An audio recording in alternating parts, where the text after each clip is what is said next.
இன்றைய தினம் திராவிட முன்னேற்ற கழக தலைவர் திரு ஸ்டாலினுக்கு தேர்தல் ஜுரம் வந்து விட்டது. தேர்தல் பயம் வந்துட்டது. ஏன்னா நாம் பாரதிய ஜனதா கட்சி கூட்டணியிலிருந்து விலகிட்டோம். நம்ம கட்சி, நம்ம தொண்டர்கள், நிர்வாகிகள் விருப்பப்படுறாங்க கூட்டணியிலிருந்து விலக வேண்டும் என்று நாம் விலகிட்டோம். இவருக்கு ஏன் எரிச்சல் வருது?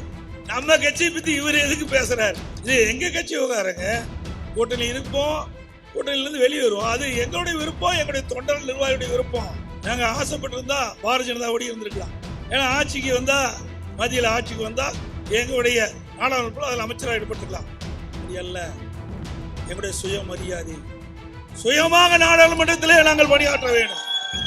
சுதந்திரத்தோடு நாங்கள் பணியாற்ற வேண்டும். கூட்டணி என்ற தர்மத்தின் அடிப்படையிலே பணியாற்ற முடியாது. தேசிய கட்சி எல்லாம் தேசிய அளவிலே அவர்கள் முடிவெடுக்கின்றார்கள். அப்ப மாநிலம் பாதிக்கப்படுகின்ற பொழுது அதை பற்றி அவர்களுக்கு கவலை இல்லை. ஆனால் மாநில மக்கள் தான் நம்முடைய வேட்பாளரை தேர்ந்தெடுக்கின்றார்கள்.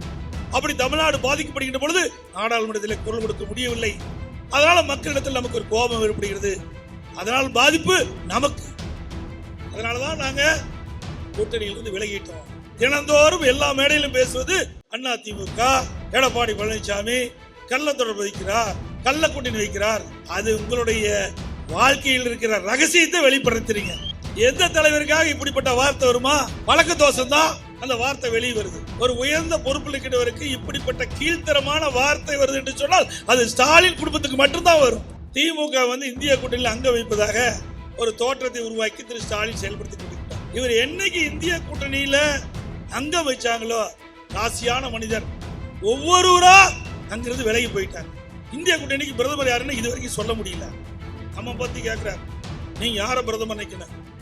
எங்களை பொறுத்த வரைக்கும் எங்களுக்கு ஓட்டு போட்டவர்கள் தான் எஜமானவர்கள். ஓட்டு போட்ட மக்களுடைய குரல் நாடாளுமன்றத்தில் ஒலிக்க வேண்டும். இன்றைக்கு ஸ்டாலின் தேர்தல் நேரத்தில் போன இடத்தெல்லாம் அதிமுக விமர்சனம் செய்கிறார், என்னை பற்றி விமர்சனம் செய்கிறார். இன்றைய தினம் திராவிட முன்னேற்ற கழக தலைவர் திரு ஸ்டாலினுக்கு தேர்தல் ஜுரம் வந்து விட்டது. தேர்தல் பயம் வந்துட்டது. ஏன்னா நாம் பாரதிய ஜனதா கட்சி கூட்டணியிலிருந்து விலகிட்டோம். நம்ம கட்சி, நம்ம தொண்டர்கள், நிர்வாகிகள் விருப்பப்படுறாங்க கூட்டணியிலிருந்து விலக வேண்டும் என்று நாம் விலகிட்டோம். இவருக்கு ஏன் எரிச்சல் வருது? நம்ம கட்சியை பத்தி இவர் எதுக்கு பேசுறாரு? இது எங்க கட்சி விவகாரங்க. கூட்டணி இருப்போம், கூட்டணியிலிருந்து வெளியே வருவோம். அது எங்களுடைய விருப்பம், எங்களுடைய தொண்டர்கள் நிர்வாகிகளுடைய விருப்பம்.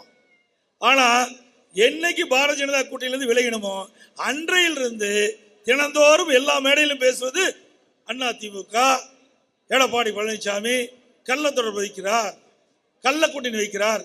அது உங்களுடைய வாழ்க்கையில் இருக்கிற ரகசியத்தை வெளிப்படுத்துறீங்க.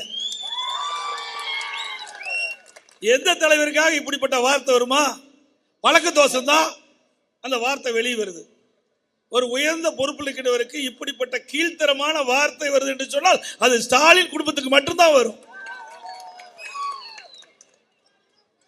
ஸ்டாலின் அவர்களே, நீங்க எப்படி வேணாலும் விமர்சனம் செய்யுங்க. ஏன்னா எங்களுடைய தலைவர்கள் எல்லாம் அந்த விமர்சனத்தை தாங்கக்கூடிய அளவிற்கு எங்களை ஆளாக்கி விட்டு சென்றிருக்கின்றார்கள். ஆனா திமுக இந்திய கூட்டணியில் அங்க வைப்பதாக ஒரு தோற்றத்தை உருவாக்கி திரு ஸ்டாலின் செயல்படுத்தி கொண்டிருக்கிறார். இவர் என்னைக்கு இந்திய கூட்டணியில அங்கம் வச்சாங்களோ, ராசியான மனிதர் ஒவ்வொருவரா அங்கிருந்து விலகி போயிட்டாங்க. இதுக்கு நிதிஷ்குமார் தான் முத ஒரு ஒருங்கிணைப்பாளராக வந்தார். இவர் முன்னின்று செஞ்ச உடனே அவர் விலகி போயிட்டார். நீங்க அதுக்கு பிறகு பாத்தீங்களா, இந்த கட்சியில, இந்த இந்திய கூட்டணியில ஒரு ஒருங்கிணைப்பு கிடையாது. இன்றைக்கு டெல்லியில கெஜ்ரிவாலும் காங்கிரஸும் கூட்டணி அமைச்சிருக்குது. பஞ்சாப்ல காங்கிரஸும் கெஜ்ரிவால் கட்சியும் போட்டியிடுது. மேற்கு வங்காளத்தில் இந்திய கூட்டணியில் அங்கம் வைக்கின்ற மம்தா பானர்ஜி தனிச்சு போட்டிடுறாங்க. அதே மாதிரி கம்யூனிஸ்ட் கட்சி கேரளாவில் இந்திய கூட்டணியில் அங்கம் வச்சாலும் தனிச்சு போட்டிடுது. இதோட வேடிக்கை என்னன்னா, திரு ராகுல் காந்தி அவர்கள் கேரளாவில் ஒரு நாடாளுமன்ற தொகுதியில் போட்டிடுறார்.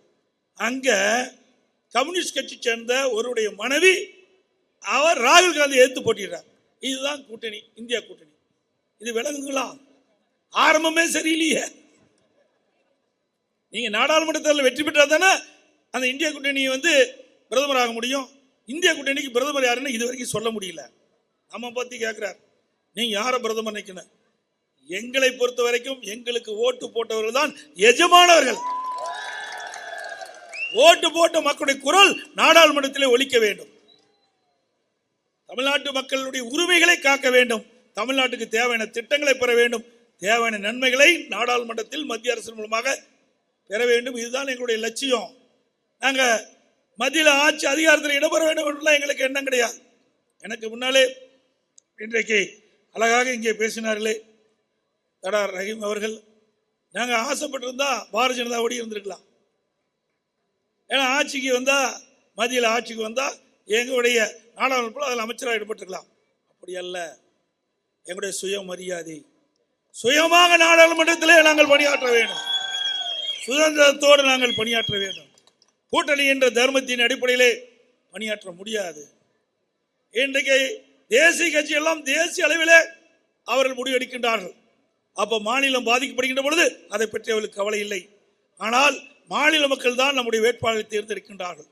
அப்படி தமிழ்நாடு பாதிக்கப்படுகின்ற பொழுது நாடாளுமன்றத்தில் குரல் கொடுக்க முடியவில்லை.